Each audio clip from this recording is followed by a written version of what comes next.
Top quality और consistent performance के लिए सिर्फ सिल्वर पंप्स। टॉप क्वालिटी और कंसिस्टेंट परफॉर्मेंस के लिए सिर्फ सिल्वर पंप्स, नाम याद रखना। गेल्या काही दिवसांपासून मुंबईमध्ये पावसाने विश्रांती घेतली होती, परंतु आज पहाटेपासूनच मुंबई शहरसह मुंबई उपनगरामध्ये रिमझिम पावसाला जी आहे ती सुरुवात झालेली असल्याचं आपल्याला सध्या पाहायला मिळतंय। सध्या आपण सायन परिसरामध्ये आहोत आणि सायन परिसरामध्ये देखील रिमझिम पाऊस जो आहे तो पहाटेपासून सुरुवात झालेला असल्याचं आपल्याला सध्या पाहायला मिळतंय। आकाशात काळे ढग जे आहेत ते भरलेले असल्याचं सध्या आपल्याला पाहायला मिळतं। संपूर्ण वातावरण जे आहे ते ढगाळ वातावरणाची परिस्थिती सध्या पहाटे झालेली आहे, मुंबईमध्ये झालेली असल्याचं सध्या पाहायला मिळतंय।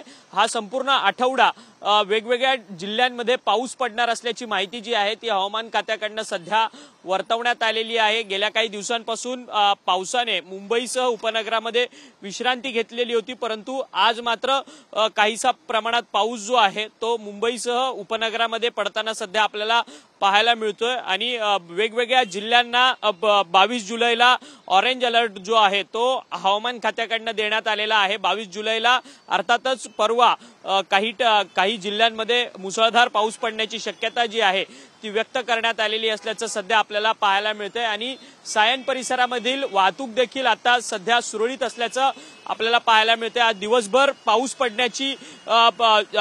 पडणार अशी माहिती जी आहे ती हवामान खात्याकडून दिलेली आहे। त्यामुळे आज दिवसभरामध्ये पावसाच्या संदर्भात काय अपडेट्स समोर येणार आहेत ते देखील आम्ही तुमच्यापर्यंत पोहोचवणार आहोत। परंतु हवामान खात्याकडून काही जिल्ह्यांना जो आहे तो परवाच्या दिवशी ऑरेंज अलर्ट देखील घोषित करण्यात आलेला आहे। त्यामुळे सध्या पावसाची स्थिती जी आहे ती रिमझिम स्वरूपात जरी असली तरी मोठ्या प्रमाणात पाऊस आज दिवसभर बरसणार का हे देखील पाहणं तितकंच महत्त्वाचं ठरणार आहे। व्हिडिओ जर्नलिस्ट योगेशसह अक्षय मंकणी, TV9 मराठी, मुंबई।